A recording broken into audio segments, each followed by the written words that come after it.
Well, hello there. My name is Chang. I am more or less always climbing, and in today's video, I've been climbing on crimps a lot, and I would like to divulge some how to hold crimp type of advice that hopefully will help you. Now, of course, in order to hold crimps, having strong fingers is a must. Without doubt and doubly, the stronger your fingers are, the easier it becomes. But technique is not based on strength, it's based on how you apply the strength you have. So let's dive into the first one. First off, when it comes to a crimp, let us take this pink one for example. We have to understand that crimps are kind of small, typically less than one pass worth or one pass length out from the wall for us to hold. Some crimps won't even allow all of our fingers to sit on comfortably. Right now, I could get all 4 fingers on, but if I'm actually climbing this IRL, I'll probably only really get 3. And so there are different types of grips that you can use per crimp. Of course, let me run through them real quick.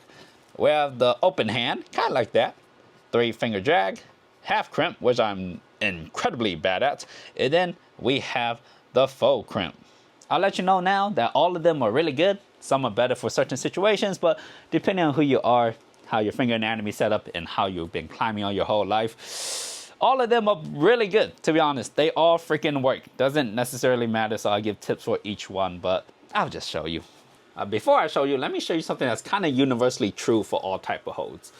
Right now, my hand is getting it perpendicularly, as in from a very straight on angle, completely downwards. Well, that's not bad. The only problem is, if we look at our hand, you see that? You see how our hand isn't completely straight. However, if we look right here, you see there's a line going right here, kind of like a diagonal line that cuts right there. So instead of going on and placing our hand completely flat with the wall like that, I'm gonna take my hand and I'm actually gonna turn it. So I'm gonna turn my hand like that. All that does is it allows my wrist to sit at a more comfortable angle. It allows my fingers to be a little bit more naturally aligned with the edge of the hold. And in order to bring this index on, all I do is I just curl these fingers back a little, just like that. And now that allows my index to also hit the hold. This little slight tweak or turning of the hand will make like almost damn near 100% of the holds you hold feel a little bit more comfortable. It'll allow you to get a lot more pinky action onto it, which you can argue is a very important finger to have. And it'll allow your hand to feel a little bit more comfortable on the holds, especially the smaller the edge size goes. So if you never try to actually put a little bit of a twist into your grip when you place it on the crimp, do so. You'll notice a lot of faux crimpers. This really happens with a lot of faux crimpers. A lot of faux crimpers will always hit the hold from like this sideways angle, and then they'll have the thumb on like that. So their hand will actually be slightly slanted or rotated, and it'll never actually truly be completely straight on like this. It'll always be more to the angle. And this, again, feels way more comfortable. You're actually able to apply a lot more force. The next tip is also related to the faux crimp, funnily enough, and it's not the twisting one because that relates to everything. It's that when you use your thumb, it doesn't always have to fold over your finger like how I'm doing right now. Right now, my thumb folds over my finger, and typically I don't necessarily like to faux crimp that way. This thumb over index finger, not the most comfortable thing for me, even though it's not like per se dangerous or like infeasible at all. Most of the times when I actually hit that faux crimp, what I try to do is I don't try to place my thumb onto my finger. I need to use this hold to show. I actually try to place my thumb individually as its own finger, as its own man, onto the crimp. And then I'll place my fingers like that. So I'm using the side of my thumb on this flat hold right here. So it's kind of like that. So if I was to faux crimp this, right, I'll go here, and then I won't lock it over my index finger like that. I'll actually try to place it on the hold itself. So right now, it's not that I have 4 fingers on. I have 4 fingers plus this badass thumb right here. So I really have 5 fingers on the hold, and it's just the edge of my thumb right here that's actually digging into it. And does it help? Oh, yes. Yes, it does help. And then a little bit of pressure is just pressing right here onto my index finger like that. Now, of course, there are certain type of holds where I am totally just crimping like that. But if I find a better example, so if we look at this crimp right here, right? Yes, you can hold it like this and faux crimp like that. But because it has like this little thumb catch right here, I'm gonna take my thumb, I'll wrap it right here. and then I'll take the rest of my fingers and then I'll place it right there. And then you see this right here, wow, it's more like a pinch as opposed to a faux crimp, right? Because I could wrap my thumb over, not as good. But if my thumb is right here, this right here actually feels really nice and strong, powerful. And more or less, when I'm faux crimping, a lot of times I'm trying to replicate this, but just onto holds like this one that is a little bit flatter on. Good, good, good. Now that we got that done, when it comes to crimping, Crimps fingers, it's just like the big toe. You know what they say? Your climbing shoe focuses all your force and pressure into one point.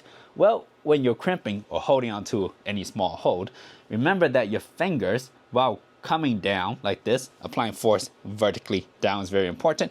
We can't forget that if we apply force down this way, what is gonna happen naturally is our fingers are gonna want to start to splay themselves out to the side. The more force you apply downwards, if you look at my knuckles, right? The top of them, right? If you look at them, the more force I apply, they'll start to spread out like that. That means our force is being dissipated. We don't really want that. So what do we do? That's right. We're gonna take our fingers and we're gonna compress the living daylights out of them. Literally squeeze them into one another as physically hard as you can. That is gonna create one big old rigid finger, toe, however you want to look at it.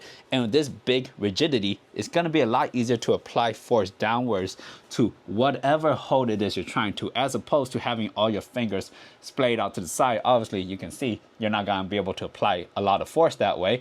But if we reverse the motion and we cramp all our fingers together, make it really tight, immediately there's so much more power and so much more control, which is also another tip for when you faux crimp. When you faux crimp, it's not just pushing downwards that's important. It's taking that thumb and pushing it into your fingers, literally closing any possible gap so no energy escapes.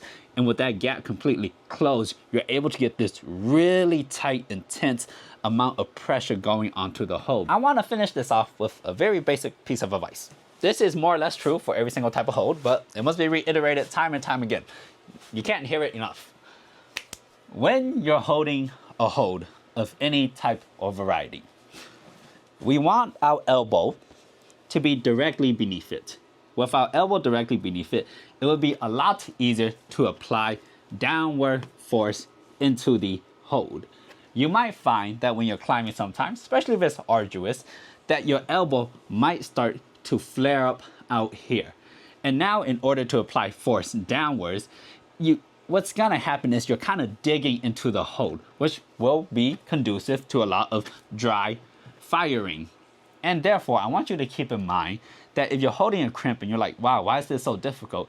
It might be because your body positioning is too high and your elbow is too high up. Therefore, to fix it, even if your body's high up, you must keep that elbow low so you can continue to apply a consistent amount of force to the motherfucking hold that you're holding. Because ideally, super small crimp, you hit it from down here. Now, while holding it with a complete straight arm might not be the exact best position, considering how shitty and small the hold is, maybe the best position is right here. However, the higher you get up on it, literally the higher, the harder it will be to apply downward force onto it. So unless you're just moving straight through to the next hold, which is totally cool, then you can go ahead and just pull straight through. But if you're in this low position, don't pull up for no reason. Stay low. Only time you will pull is if you go. All right, that's all I really had for how to hold small crimps. I know I really didn't mention much about the 3-finger drag, but yeah, now you know.